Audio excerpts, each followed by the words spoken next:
Hello students, welcome back to my channel. आज हम trigonometric functions करेंगे। अभी तक जो ट्रिग्नोमेट्री में आपने किया है, मतलब 10th क्लास तक, उसमें क्या था? उसमें आपके पास ट्रिग्नोमेट्रिक रेशियोज थे, मतलब आपने ट्रिग्नोमेट्रिक रेशियोज कैलकुलेट किए थे। यहां हम कैलकुलेट करेंगे ट्रिग्नोमेट्रिक फंक्शंस। तो क्या फर्क है ट्रिग्नोमेट्रिक रेशियोज और ट्रिग्नोमेट्रिक फंक्शंस में? देखिए, ये जो मैंने डायग्राम बना रखा है, ये एक यूनिट सर्कल है। एक्स वाई कोऑर्डिनेट एक्सेस है, ये एक्स हो गया और ये वाई हो गया। ये जो सर्कल है, इसका रेडियस का मैग्नीट्यूड 1 है। वो चाहे आप 1 mm मान लो, 1 सेंटीमीटर मान लो, 1 किलोमीटर मान लो, व्हाटएवर, मैग्नीट्यूड 1 है। ओके, इस सर्कल पे कुछ पॉइंट्स डिस्क्राइब किए गए हैं। एक पॉइंट ए हो गया, एक पॉइंट बी हो गया, एक पॉइंट सी हो गया और एक पॉइंट डी हो गया। जहां जहां एक्सिस को ये सर्कल मीट करता है वो पॉइंट्स हैं ये। ओके, ओपी एक रेडियस की लाइन है और पी एक पॉइंट है इस सर्कल के ऊपर, और उसके कोऑर्डिनेट्स हैं A and B, P point के। सो क्या इनको मैं फंक्शन की फॉर्म में लिख सकता हूं? देखिए, रेडियन एंगल हम पढ़ चुके हैं। पिछला जो लेक्चर था उसमें हमने रेडियन एंगल क्या होते हैं वो डिस्क्राइब किया था। अब यहां देखिए आप, ये जो एंगल बन रहा है AOP, इसका रेडियन मेजर है x radians. X radians radian measure है इसका, ठीक है। और उससे हम आइडिया लगा सकते हैं। आइडिया क्या कैलकुलेट कर सकते हैं? X radian is equal to L by R. R radius है और यहां आर क्या है? 1। So L by 1 x equal to N, यानी कि जो आर्क है वो भी किसके बराबर है? एक्स के बराबर है, A to P, ठीक है। एक्स रेडियन ये बन गया एंगल। सो इस एक्स रेडियन एंगल के रिस्पेक्ट में ए और बी को हम डिस्क्राइब करना चाहते हैं। सो आप फाइंड आउट कर सकते हो कैसे? इन ट्रायंगल OPM, OPM ट्रायंगल जो है, ये पॉइंट O हो गया, ये P पॉइंट है और ये M पॉइंट है। तो ट्रायंगल OPM में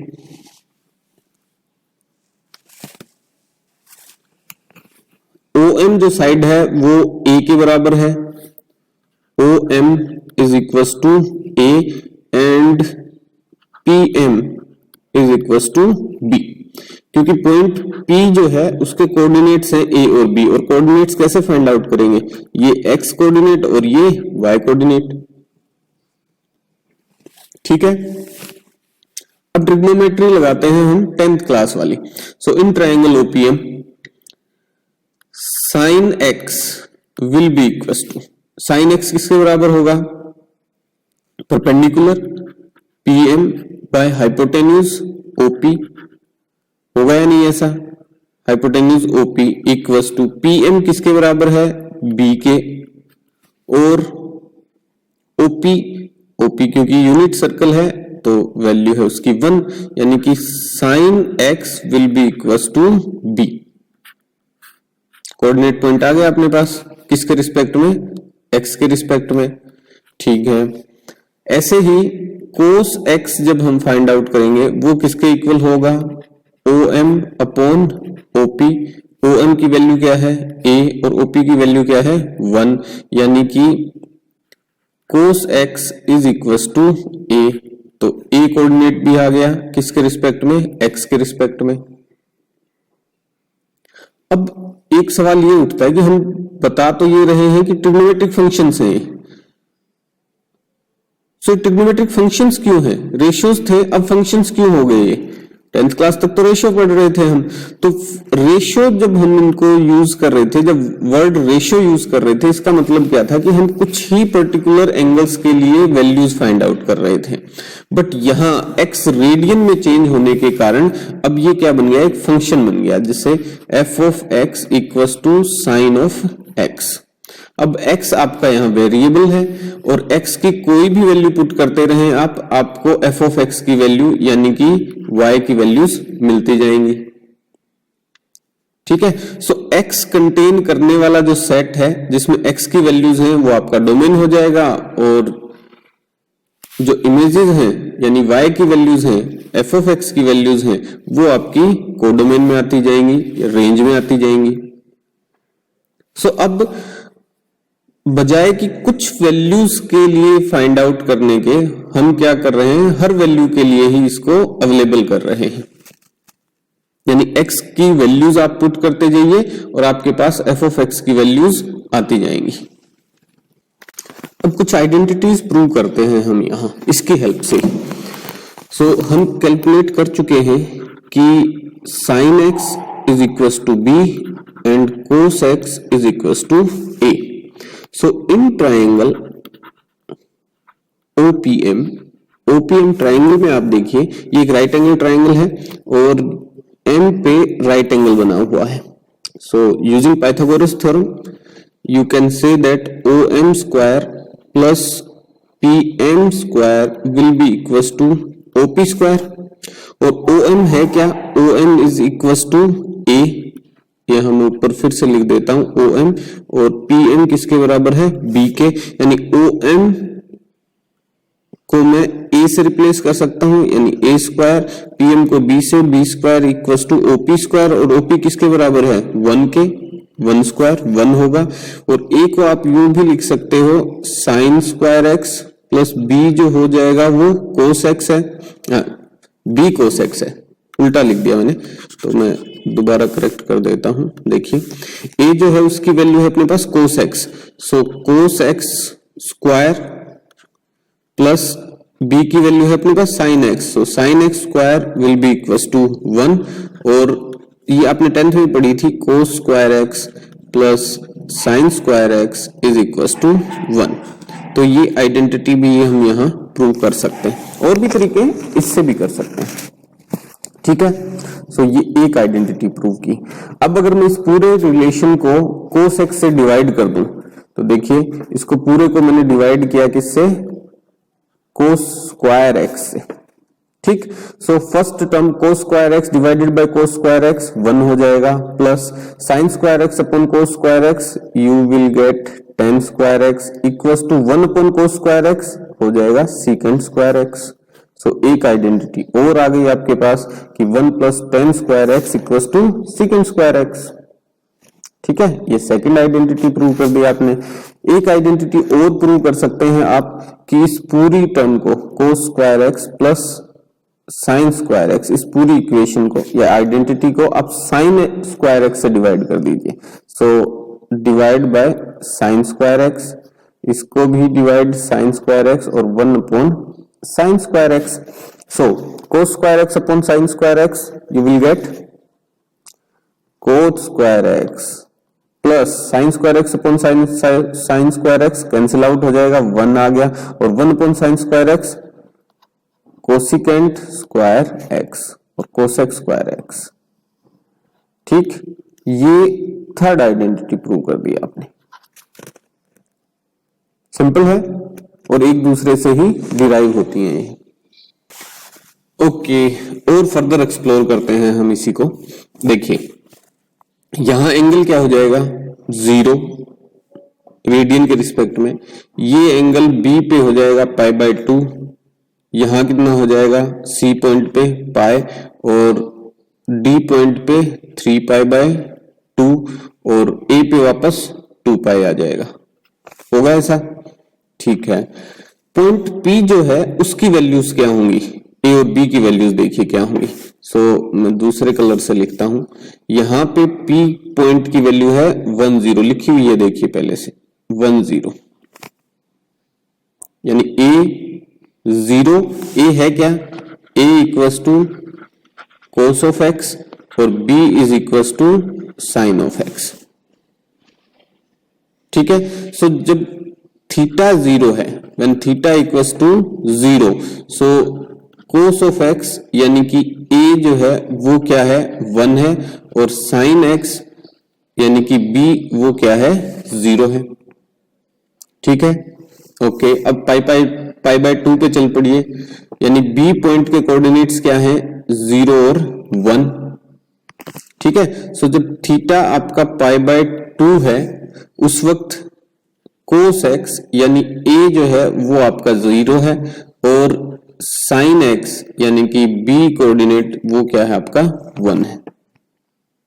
ठीक है, इससे मैं समझता क्या हूं कि cos 0 is equal to 1 implies that and sin 0 is equals to 0।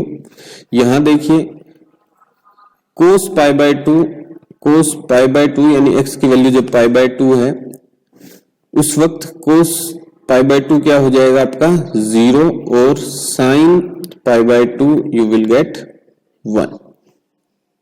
ठीक है, चलिए पॉइंट सी पे चलिए। पॉइंट सी पे कोऑर्डिनेट क्या है -1 0, यानी कि जब थीटा आपका पाई है उस वक्त कंडीशंस क्या होंगी कोस एक्स यानी कि कोस पाई जो कि है a के बराबर, a कोऑर्डिनेट के बराबर, उसकी वैल्यू क्या है -1 यानी कोस पाई इज -1।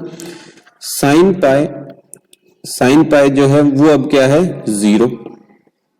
ठीक, चलिए पॉइंट डी पे चलिए। पॉइंट डी पे जो कोऑर्डिनेट पॉइंट है उसकी वैल्यू क्या हो गई 0 -1। सो थीटा जब, अच्छा रेडियन मेजर में थीटा क्या हो गया, थीटा कहां से कैलकुलेट कर रहा हूं मैं, यहां से, ये टोटल थीटा, तो ये थीटा कितना हो गया 3 pi by 2। So when theta is 3 pi by 2 cos x यानी कि कोस 3 पाई बाय 2, ये थीटा जो है ये एक्स की ही वैल्यू है, एक्स वेरिएबल है ना अपना अब। ठीक है, सो मैंने थीटा से रिप्रेजेंट कर दिए सारे, तो आप इसको एक्स के पॉइंट ऑफ व्यू से देखें। लिख भी देता हूं मैं equals to x equals to x equals to x. Generally हम रेडियन एंगल्स को थीटा के रिस्पेक्ट में रिप्रेजेंट करते हैं, थीटा से रिप्रेजेंट करते हैं, तो उसी में लिखा गया। ठीक है, तो ये एक्स की वैल्यूज हैं। So cos x equals to cos 3 pi by 2 यानी कि ए कोऑर्डिनेट, और वो ए कोऑर्डिनेट है क्या यहाँ 0, यानी कोस 3 पाई बाय 2 भी 0। Sine 3 pi by 2, sine 3 pi by 2 अब क्या है बी की वैल्यूज, बी की वैल्यू यहां देखिए, बी कोऑर्डिनेट क्या है -1 यानी साइन 3 पाई बाय 2 इज -1। अब फोर्थ पॉइंट पे पहुंच गए आप, वापस कहां, एंगल हो गया 2 पाई। सो एक्स इक्वल्स टू 2 पाई जो कि थीटा है आपका, एंगल है। सो कोस 2 पाई इज इक्वल्स टू, कोस 2 पाई क्या हो जाएगा, जो कोस 0 की वैल्यू थी यानी कि a की वैल्यू थी, अब देखिए कोऑर्डिनेट हो गया 1 0, यहां पे देखिए पॉइंट a पे, और साइन 2 पाई जो कि b के इक्वल है वो हो गया आपका 0।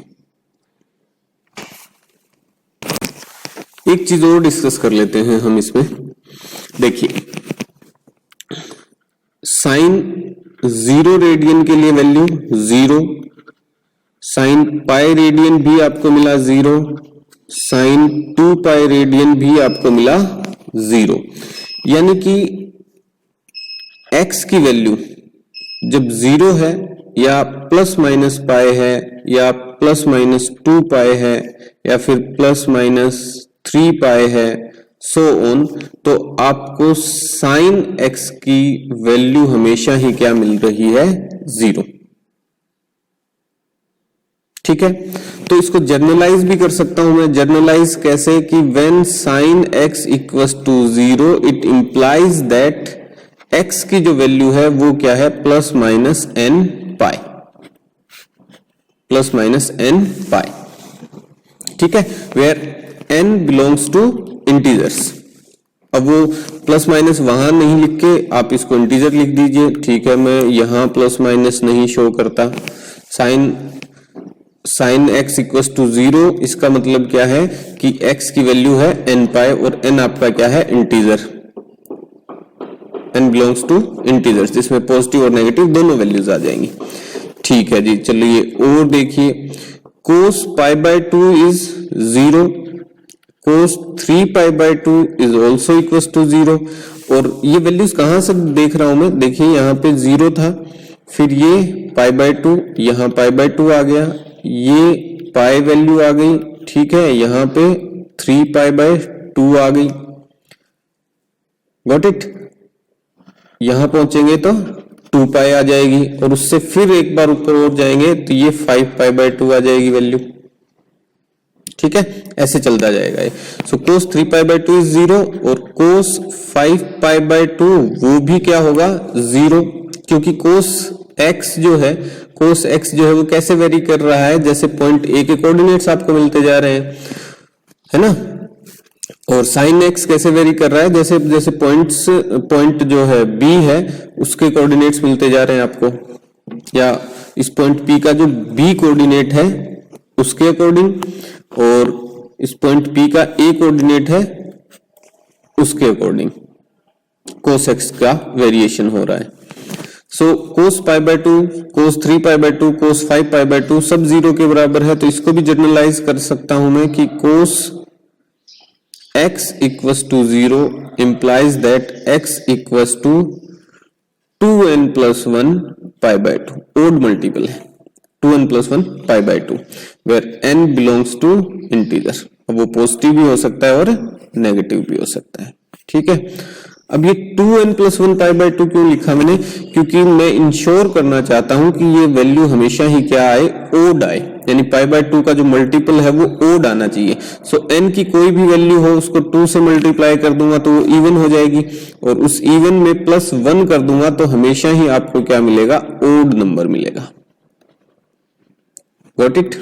ये हमेशा आपको ओड नंबर मिलेगा, इसलिए लिखते हैं हम इसको 2n plus 1, इंश्योर करते हैं कि हमेशा ही ये नंबर ओड रहे। अब क्योंकि sin x और cos x को आप फंक्शन के रूप में स्टेब्लिश कर चुके हैं, तो दूसरे ट्रिग्नोमेट्रिक फंक्शंस भी हम डिस्क्राइब कर देते हैं। जैसे सबसे पहले क्या हो गया आपका tan x हो गया, तो tan x किसके बराबर हो गया, sin x upon cos x।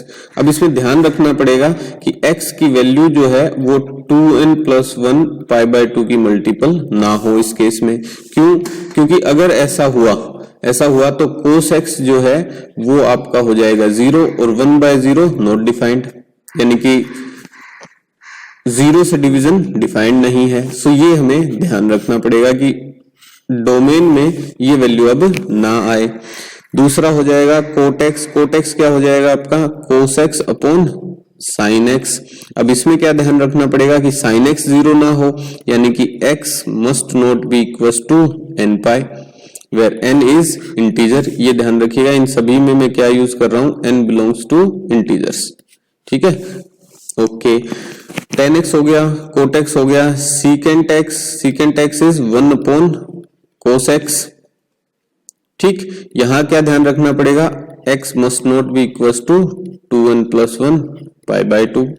Next क्या हो जाएगा, नेक्स्ट हो जाएगा cosec x हो गया 1 अपॉन sin x, जहां x क्या नहीं होना चाहिए, n पाई नहीं होना चाहिए, क्योंकि अगर n पाई वैल्यू होगी where n is an integer तो क्या होगा कि sin x 0 हो जाएगा और 1/0 नॉट डिफाइंड है, ठीक है। सो ये अदर ट्रिग्नोमेट्रिक फंक्शंस भी हमने डिस्क्राइब कर दिए with the help of sin x and cos x। sin x and cos x को पहले ही हम ट्रिग्नोमेट्रिक फंक्शन में कन्वर्ट कर चुके हैं। अब फ्रॉम नाउ ऑनवर्ड्स हम क्या कंसीडर करके चलेंगे कि इनको ट्रिग्नोमेट्रिक रेशियोज ना कह के ट्रिग्नोमेट्रिक फंक्शंस कहेंगे, जहां x आपका वेरिएबल है, x हो, थीटा हो, और उसकी कोई भी वैल्यू आप रख सकते हो, आपके पास रेंज में कोई ना कोई वैल्यू आ जाएगी।